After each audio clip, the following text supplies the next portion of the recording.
Hi friends, நான் நல்லா இருக்கிறேன். நீங்கள் நல்லா இருக்கிறீங்களா? இன்றைக்கி நான் ஹேர் ஸ்டைல் பற்றி தான் உங்களுக்கு சொல்லித்தரலான்னு இருக்கேன்.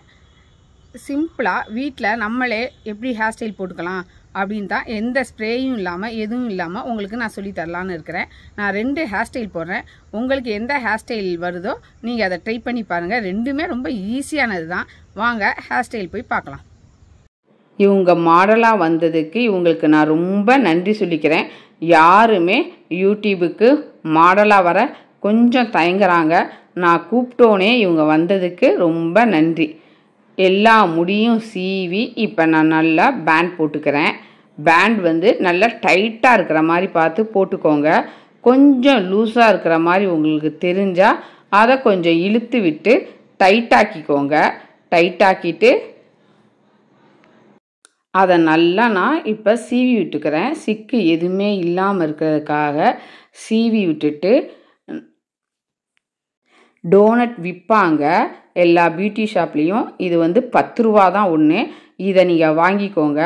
வாங்கிக்கிட்டால் கொஞ்சம் ஹேர் ஸ்டைல் போடுறதுக்கு வசதியாக இருக்கும். நான் பாருங்கள், அந்த முடியை உள்ளே விட்டு நான் எடுக்கிறேன்.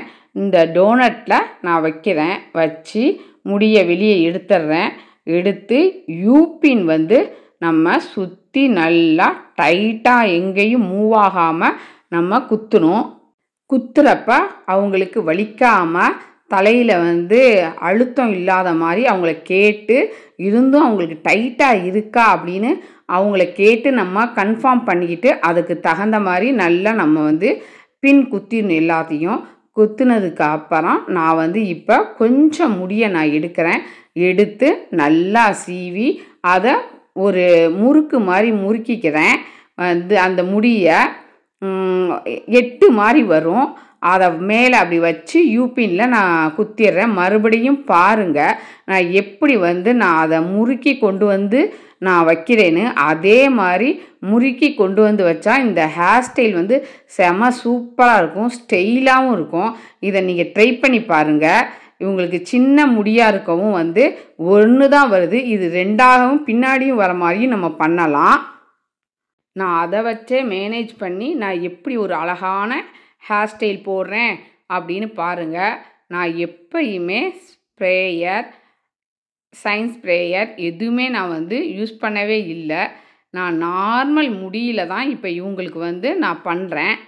நம்ம தேவைப்பட்டால் ஃபங்க்ஷன் எங்கேயோச்சும் நம்ம கிளம்புறப்ப இது மாதிரி போட்டுட்டு மேலே வேணால் நம்ம வந்து ஸ்ப்ரே பண்ணிக்கலாம்.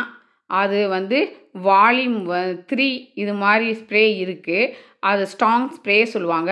அதை நீங்கள் ஒன்று வாங்கி வச்சுக்கிட்டு லைட்டாக வந்து ஸ்ப்ரே பண்ணால் அப்படியே ஹேர் ஸ்டைல் அப்படியே நிற்கும். துண்டு முடியெல்லாம் இருக்கும். அது நீங்கள் கடைசியாக யூஸ் பண்ணிக்கலாம், உங்களுக்கு விருப்பம் இருந்தால். அதெல்லாம் யூஸ் பண்ணணுன்னு அவசியம் இல்லை. ஹேர் ஸ்டைல் ஒவ்வொன்றும் நம்ம கற்பனைக்கு தகுந்த மாதிரி, அவங்கவுங்க விருப்பத்துக்கு தகுந்த மாதிரி நம்மளையே உருவாக்குற ஹேர் ஸ்டைல் தான். அது வந்து அவங்கவுங்க விருப்பத்துக்கு தகுந்த மாதிரி நம்ம ட்ரை பண்ணி பார்த்தா எது அழகாக இருக்குதோ அது ஒரு ஹேர் ஸ்டைலாக நம்ம வச்சுக்க வேண்டியது தான். இந்த ஹேர் ஸ்டைல் சிம்பிளாகவும் இருக்கும், அழகாகவும் இருக்கும், பார்த்தீங்கன்னா ஸ்டைலாகவும் இருக்கும். இதை நான் ட்ரை பண்ணேன், சூப்பராக இருக்கும். மாடலிங்க்கு எல்லாத்தையும் சுற்றி கொண்டு வந்து யூபின் போட்டு நல்லா நான் டைட் பண்ணிடுறேன். டைட் பண்ண நடுப்பற துண்டு முடியெல்லாம் ஒன்று சேர்ந்துருக்கு.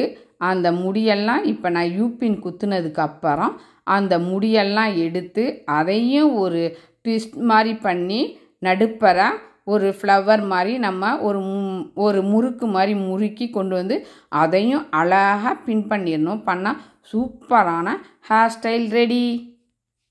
இது நீங்கள் வீட்டில் இருக்கிறப்ப நீங்கள் ட்ரை பண்ணி பாருங்கள். எவ்வளோ அழகாக இவங்களுக்கு வந்திருக்கு பாருங்கள். இது வந்து எல்லா ட்ரெஸ்ஸுக்கும் சூப்பராக இருக்கும். இதே வந்து மாடல் ட்ரெஸ் போட்டு இந்த ஹேர் ஸ்டைல் போட்டால் செம்மையாக இருக்கும், அழகாக இருக்கும். ட்ரை பண்ணி பாருங்கள். சாரிக்கு கூட நம்ம வந்து இதை வச்சு சுற்றிலும் ரோஸ் வைக்கலாம். அப்படி இல்லைன்னா மல்லிகைப்பூ இருந்தாலும் வைக்கலாம். அவங்கவுங்க கற்பனை திறனுக்கு தகுந்த மாதிரி நம்ம வந்து பூவெல்லாம் வச்சுக்கலாம். இப்போ பாருங்கள், பூ வைக்காமையே இந்த ஹேர் ஸ்டைல் எவ்வளோ அழகாக இருக்குன்னு. நீங்களும் இதை ட்ரை பண்ணி பாருங்கள். ரொம்ப நல்லா வந்திருக்கு. அடுத்த ஹேர் ஸ்டைல் அதே இதை தான் நான் பிரிச்சுட்டு அந்த அந்த முடியை எடுத்து நான் சுற்றி நான் இப்போ வந்து விரித்து சமமாக வச்சுக்கிட்டு நான் பேண்ட் போடுறேன். அந்த பேண்ட் வந்து சிலும்பல் எதுவுமே இல்லாமல் நீங்கள் அழகாக வந்து அந்த பேண்ட் போட்டுக்கோங்க. பேண்ட் போட்டுக்கிட்டால் ரொம்ப நல்லாயிருக்கும். சிலும்பல் இருந்தால் சிலும்பலை கொஞ்சம் இழுத்து விட்டு கொஞ்சம் அங்கங்கே எல்லாம் சரி பண்ணி வச்சுக்கோங்க. இந்த ஹேர் ஸ்டைல் ஹையாக போட்டால் அழகாக இருக்கும், மாடலாக இருக்கும். அதை கொஞ்சம் கீழே நம்ம போட்டோம் அப்படின்னா சாரீக்கெல்லாம் சூப்பராக இருக்கும். சாரீ கட்டி அழகாக மல்லிகைப்பூ வச்சுக்கலாம். அது அவங்கவுங்க விருப்பம். ஹையாக போட்டிங்க அப்படின்னா குர்த்தி, சல்வார் இதுக்கெல்லாம் நல்லாயிருக்கும். கொஞ்சம் இதையே நீங்கள் இறக்கி போட்டிங்கன்னா சாரீ கட்டினா அழகாக இருக்கும். இது மாதிரி நீங்களும் ட்ரை பண்ணி பாருங்கள். வீட்டில் இருக்கிறப்ப ரொம்ப ஈஸியானது தான். இப்போ எக்ஸ்ட்ரா உள்ள முடியெல்லாம் 2ஆக பிரித்து அதை முறுக்கி கொண்டு வந்து நான் யூபின் குத்துறேன். யூபின் குத்துறப்ப எப்பயுமே நல்லா ஸ்ட்ராங்காக இருக்கான்னு கேட்டுக்கணும். அவங்க தலையில் குத்தாத அளவுக்கு பார்த்து குத்தணும். அதை நீங்கள் கவனம் வச்சுக்கோங்க. ஹேர் ஸ்டைல் போட்டு நான் முடித்ததுக்கப்புறம் அவங்க ரோஸ் வைக்க சொன்னாங்க. நான் ரோஸ் வச்சேன். அவங்களுக்கு இது மாதிரி ரோஸ் வைக்க ரொம்ப பிடிக்குமா என்னை போலவே. அதனால் அவங்க வச்சு அந்த ரோஸை காட்டினாங்க. ரொம்ப அழகாக இருந்துச்சு. நீங்களும் ட்ரை பண்ணி பாருங்கள். நன்றி, வணக்கம்.